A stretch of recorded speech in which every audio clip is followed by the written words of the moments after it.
Jesús es entregado y preso. Cuando Judas salió del comedor donde había cenado, empezó a moverse y a ordenar las cosas para apresar a Jesucristo.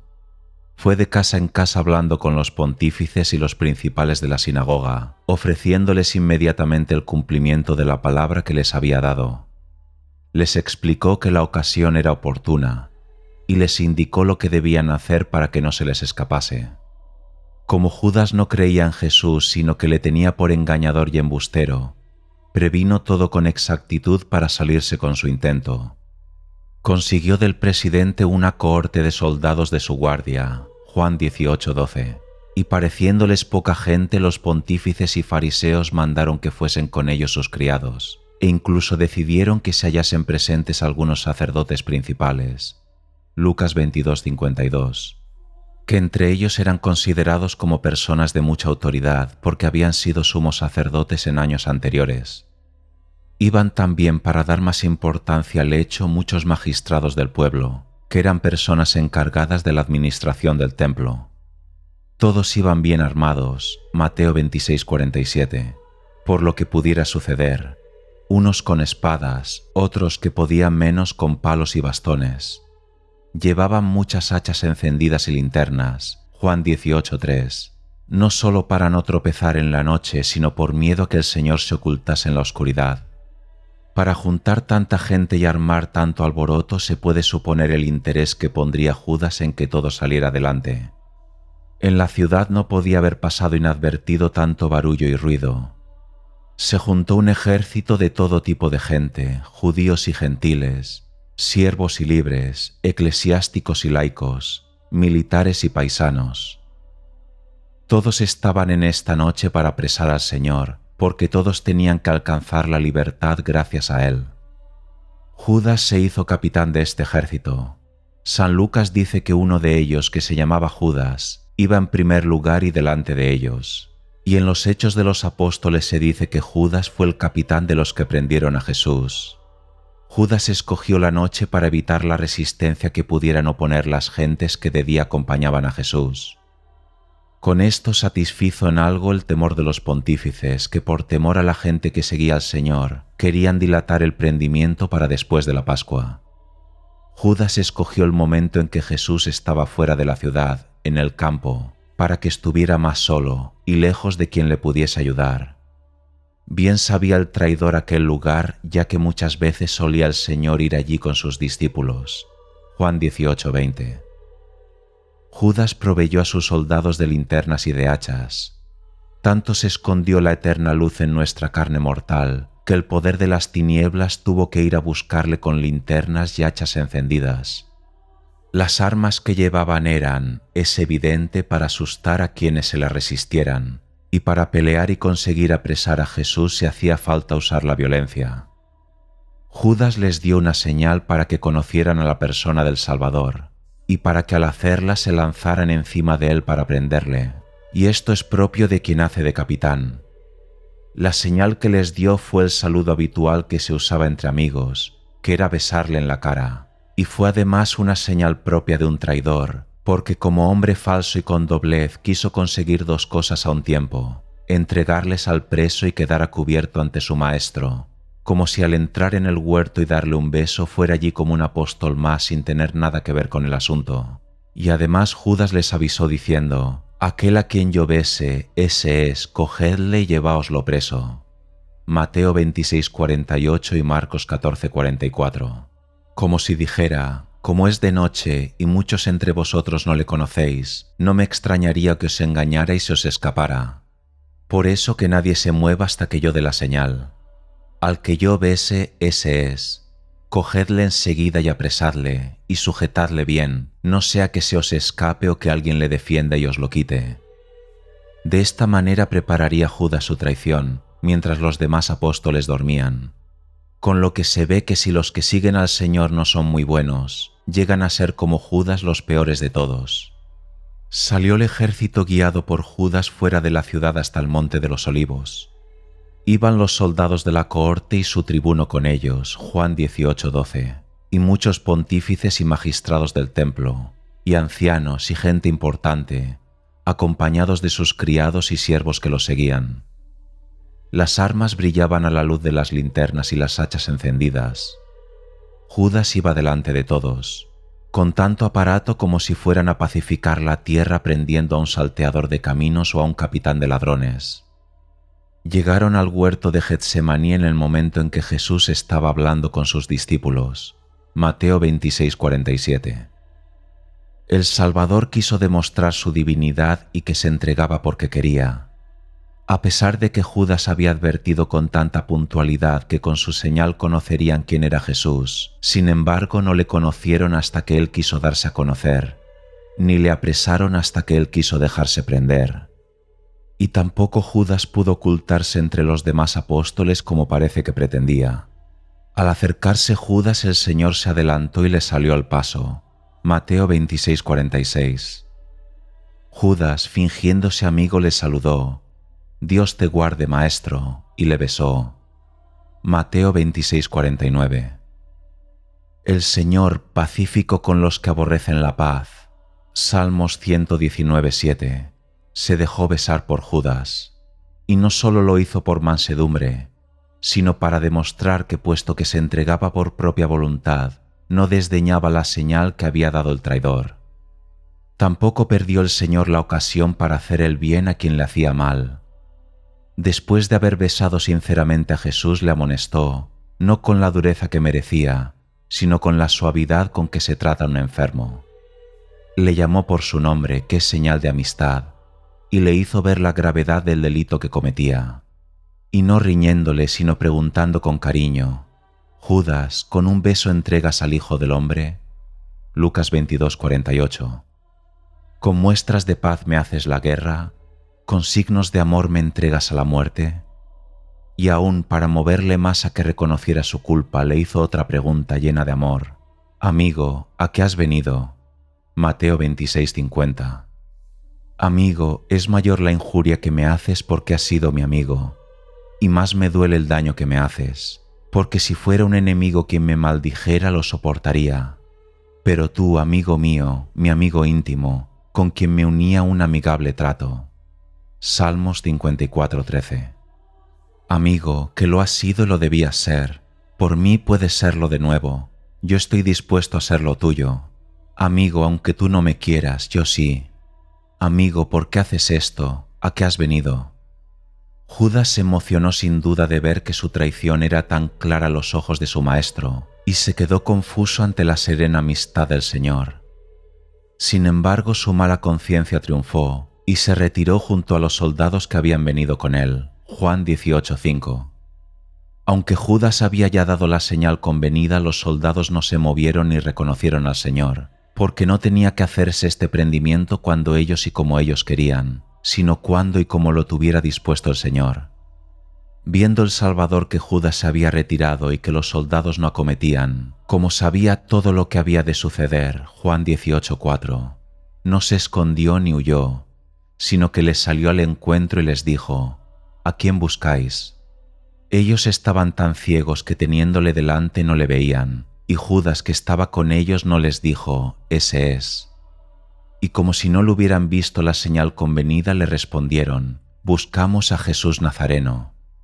Parecía que todos los preparativos habían sido inútiles, pero Jesús se dio a conocer. «Soy yo».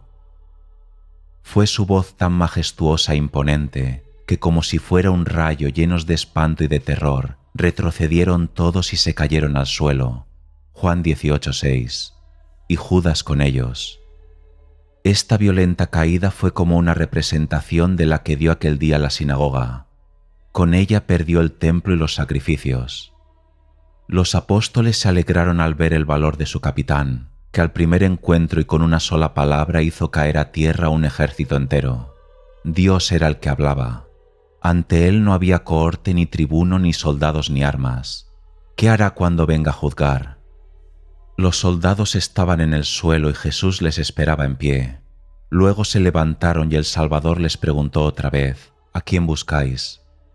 Parece que ante tal gran poder debían reconocer a Jesús y adorarle y servirle, pero no fue así. Perseveraron en su intención de apresarle, y así continuó en ellos su ceguedad y no le conocieron. Por eso con la misma confusión respondieron: «Buscamos a Jesús Nazareno». El Señor advirtió su ceguera y le respondió: «Ya os lo he dicho, soy yo». Y preocupándose por sus amigos añadió: «Si me buscáis a mí, no molestéis a ninguno de estos, dejadles que se vayan». Juan 18:18. Y no lo dijo en son de ruego, sino mandando, porque bien sabía el Señor que sus enemigos no iban a atender a sus ruegos. Por eso se lo mandó. Porque si no, ¿cómo hubiera podido salir libre Pedro, que con tanta audacia hirió a un siervo del sumo sacerdote? Pero todos oyeron el mandato de Jesús y obedecieron, y así se cumplió lo que estaba profetizado en la Escritura: «Padre, he guardado los que tú me encomendaste, y no he perdido ninguno, excepto Judas, que se perdió por su culpa». Juan 17:12. Y es que Pedro actuó de esta manera. Entre aquella gente estaba Malco, siervo del sumo sacerdote, quien por lo que había oído en casa de su dueño tenía más indignación que los otros contra el Salvador, y así debió de pensar que estaba bien que él lo demostrara delante de todos. Por eso, en cuanto el Señor se dio a conocer, Malco se adelantó a prenderle con más atrevimiento que los demás. Viendo los discípulos que la cosa se ponía grave y que corrían peligro, preguntaron: «Señor, ¿atacamos con la espada?». Y es que llevaban 2 espadas, Lucas 22:38. Mientras unos pedían permiso, Pedro no esperó, sino que arremetió contra Malco y le dio con su espada en la cabeza, que como debía de llevar casco, la espada resbaló y vino a dar en la oreja derecha y se la cortó. Juan 18:10. Jesús, al ver cómo intentaba Pedro defenderle y también los demás, y que así parecería que iba a la muerte contra su voluntad, detuvo la lucha gritando: «Basta, basta ya». Lucas 22:51. No se olvidó de su acostumbrada piedad y quiso quitarles todo motivo de indignación contra él. Así que se acercó a Malco, le tocó la herida y le curó. Lucas 22:51. Esta es la caridad de Jesús, que domina sobre el odio de sus enemigos. Después de haber curado la herida de su enemigo, corrigió la ignorancia de sus discípulos y testimonió con su palabra que se ofrecía a la muerte por propia voluntad y por cumplir el mandato de su Padre, como estaba profetizado en la Escritura. De paso hirió también el corazón de sus enemigos, dándoles a conocer el castigo a que se sometía por querer darle muerte. Dijo: «Volved las espadas a su sitio». Mateo 26:52. Que ahora no es el momento de defenderse con las armas, aunque los enemigos nos ataquen con las suyas. Yo os aseguro, y que ellos también lo oigan, que el que a hierro mata, a hierro muere. Yo no trato de huir de la muerte, sino que la acepto con amor, porque no me matan ellos sino la voluntad de mi Padre. ¿Es que no queréis que beba el cáliz que me da mi Padre? Juan 18:11. Me basta con que venga de su mano para que lo tenga por dulce y lo beba con verdadera sed. Si yo quisiera defenderme, ¿qué necesidad tendría de vosotros, que sois pocos y mal armados? Me bastaría con abrir la boca, pues con solo pedírselo a mi Padre, me enviaría inmediatamente más de 12 legiones de ángeles que me defenderían.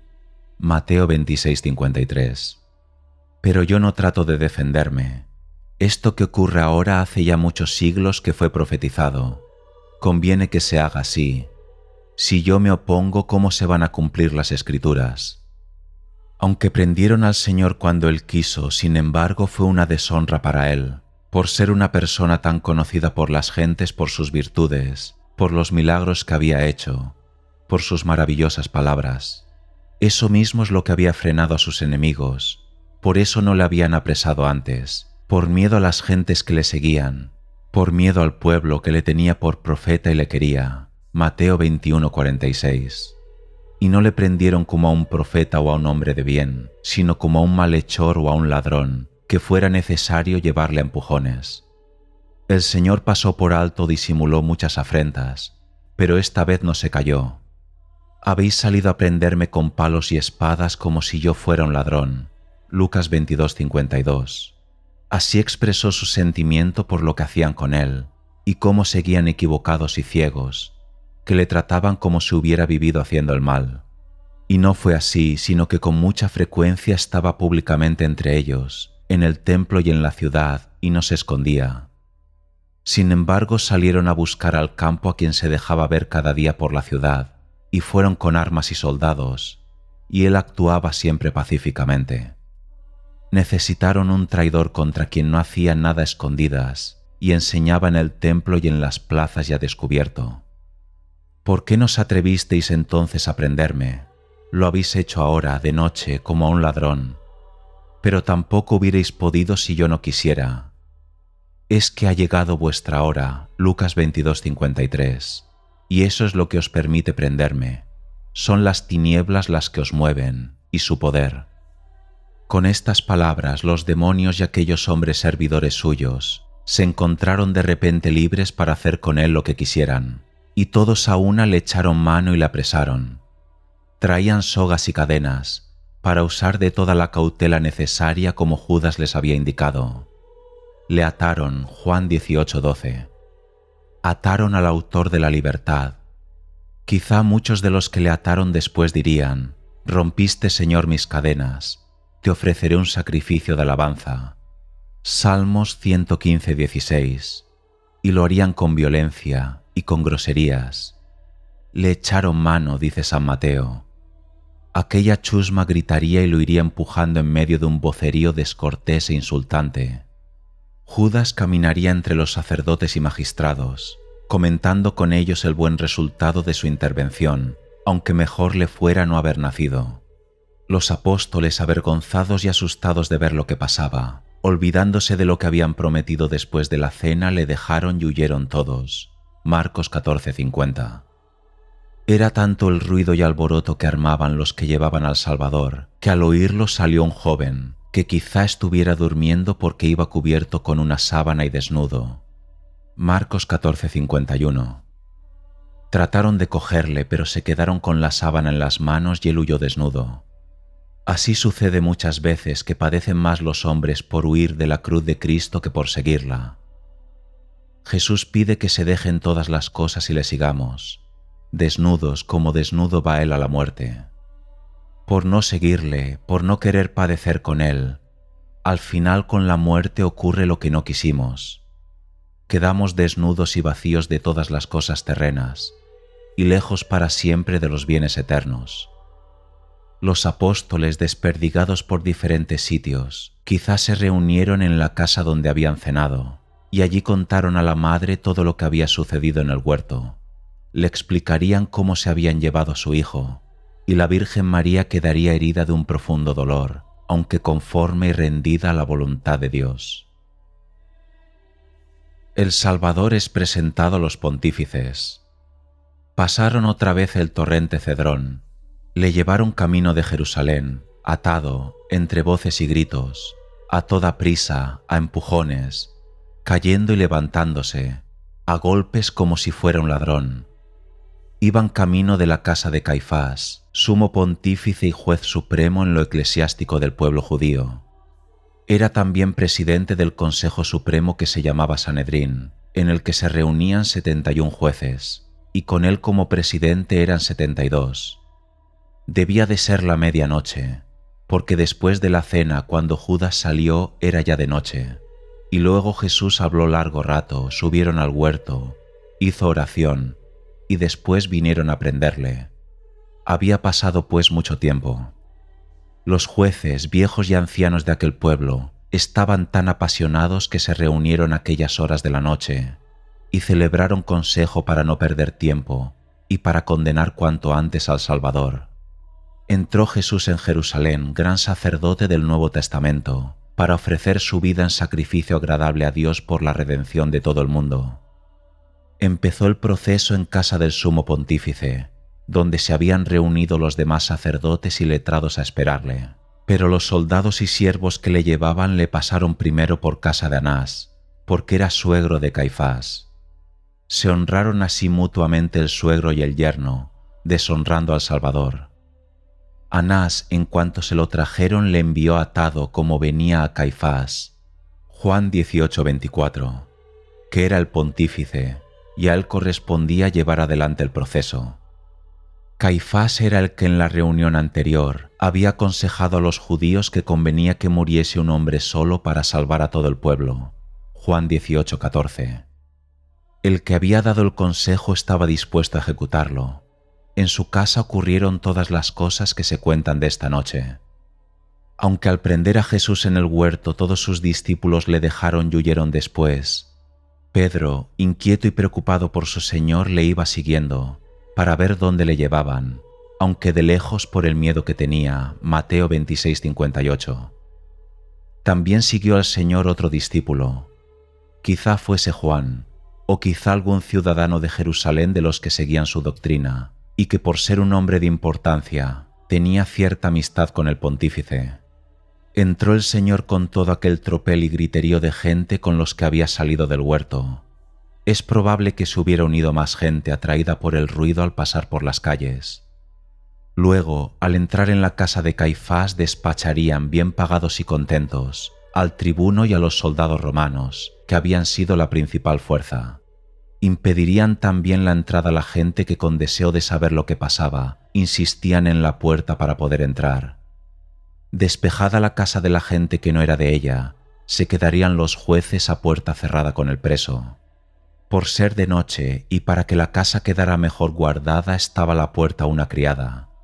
El otro discípulo, como era conocido en casa del pontífice, entró. Pedro se quedó fuera junto a la puerta. Al advertirlo el otro discípulo, habló a la portera y dejó entrar a Pedro.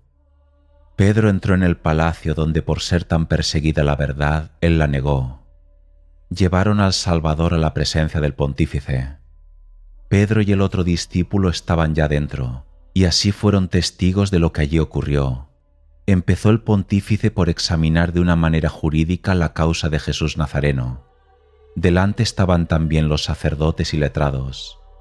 Al día siguiente por la mañana pretendían celebrar otro consejo, este ya pleno y legítimo, pero el de la noche fue por ver cómo podría enfocarse exactamente el asunto y qué pruebas había contra el Salvador para poderle acusar y darle muerte.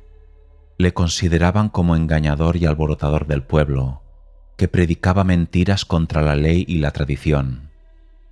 Especialmente el pontífice quiso examinar dos cosas: una sobre sus discípulos, quiénes eran, cuántos, dónde estaban y para qué los había juntado; la segunda sobre la doctrina, qué enseñaba, para ver si podía encontrar alguna mentira o calumnia en ella.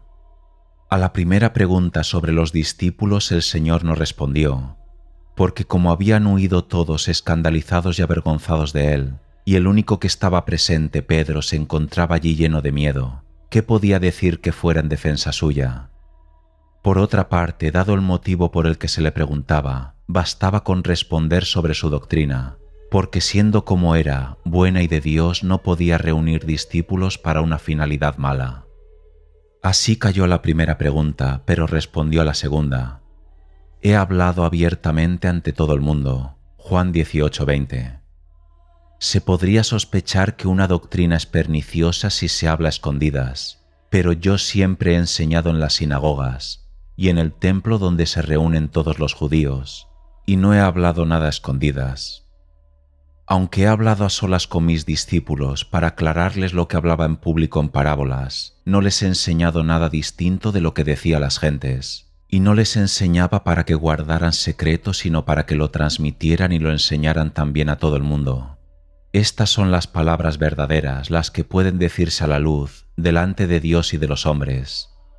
Siendo esto así, ¿por qué me preguntas sobre mi doctrina, pudiendo preguntar a tantos y a quienes creerás más que a mí? Infórmate de los que me han oído, que ellos saben bien qué cosas he enseñado yo. Uno de los servidores que estaban allí tomó a mal esta respuesta.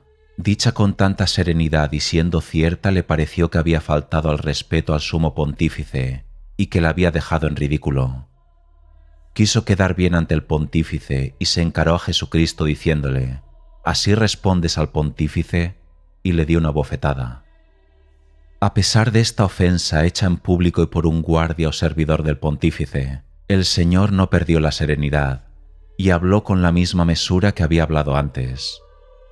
Pensó Jesús que callar del todo ante una injuria tan reciente no era verdadera humildad, y que si lo era defenderse con entereza y serenidad, pues era justo. Además, aquel que le dio la bofetada no solamente le ofendió en público, sino que además criticó su respuesta como si no fuera verdad, como si no fuera cierto que su doctrina era divina, y eso no lo podía callar el Señor. Serenamente, Jesús le hizo ver que más grosero había sido él tratando mal al reo ante el juez, e injusto porque no había motivo para pegarle. E igualmente lo había sido el pontífice al permitir ese trato contra la ley, solamente porque se alegraba de que ofendieran a Jesús. Si aquel asunto se llevara con justicia y desapasionadamente, al servidor le competía dar testimonio de lo que estuviera mal, y al juez oír y sentenciar nada más. Pero aquel no era un caso justo, sino nacido del odio y de la envidia. Jesús respondió al servidor: si en mi respuesta o en mi doctrina hay algo malo, dime qué es.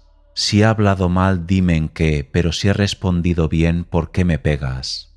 Di que es por otra cosa, pero no mientas al decir que me pegas porque he respondido mal. Ninguna respuesta pudo ser más acertada que esta, ni más justa y oportuna. Pegar a Cristo merecería que la tierra se abriera y se tragara a ese infame. Pero el Señor fue paciente, venció con la bondad en vez de usar del castigo. Quizá alguien pregunte: ¿cómo es que no ofreció la otra mejilla al que le había pegado? Así lo enseñó él. Jesús estaba dispuesto no solo a poner la otra mejilla, sino a ofrecer su cuerpo entero para que lo clavasen en la cruz. Además, la humildad debe ser sincera. No hay que cumplir lo que el Señor ordena por vanidad o por aparentar. Es mejor responder con la verdad que ofrecer la otra mejilla solamente por orgullo. La humildad está dentro, no en una postura externa. Si esta causa se hubiera llevado con justicia, la respuesta del Señor hubiera sido aceptada como buena. Pero el juicio estaba viciado desde el comienzo. Los jueces no eran imparciales. Todos estaban dispuestos de antemano a darle muerte. Y aquel proceso no era más que una fórmula para disimular su mala voluntad y su envidia. Tenían miedo de los romanos, pensaban que si Cristo seguía actuando destruirían su nación y su templo. Por eso buscaban testigos que testimoniaran contra él, aunque el testimonio fuera falso. Les bastaba con que fuera suficiente para condenarle a muerte. Mateo 26:59. La vida del Señor no daba pie a encontrar lo que ellos buscaban, era necesario mentir. Muchos estaban dispuestos a presentarse como testigos falsos, unos por miedo a los sacerdotes, otros para congraciarse con ellos, pero unos decían una cosa y otros otra, y se contradecían ellos mismos. Todo eran falsedades y mentiras basadas en murmuraciones. Decían que tenía pacto con el demonio, decían que quebrantaba las fiestas, decían que era comilón y bebedor, decían que era amigo de publicanos y pecadores, decían que alborotaba al pueblo, decían que movía a la gente a que no pagara los impuestos, decían que blasfemaba, solo una verdad decían que se hacía hijo de Dios. Usaron de estos falsos testimonios para condenarle, pero no debían de estar bien expuestos porque se contradecían, ni eran suficientemente convincentes para poderle condenar a muerte. Después se presentaron otros 2 testigos falsos y dijeron: nosotros le hemos oído decir: yo puedo destruir el santuario de Dios y en 3 días levantarlo. Mateo 26:60. Este testimonio era evidentemente falso, porque él no había dicho que podía destruir el templo de Dios, y menos que lo fuera a destruir, sino que cuando lo destruyeran ellos, él construiría otro, no hecho por las manos del hombre. Además, él no hablaba del santuario material, del templo de piedra, sino del templo de su cuerpo. Juan 2:21. Queriendo decir y diciendo que cuando le mataran, él resucitaría al cabo de 3 días. Pero ellos torcieron el sentido de sus palabras. Nosotros le hemos oído decir: yo destruiré este santuario hecho por hombres, y en 3 días levantaré otro no hecho por hombres. Marcos 14:58. Pero además de ser falso el testimonio, no era suficiente para condenarle a morir.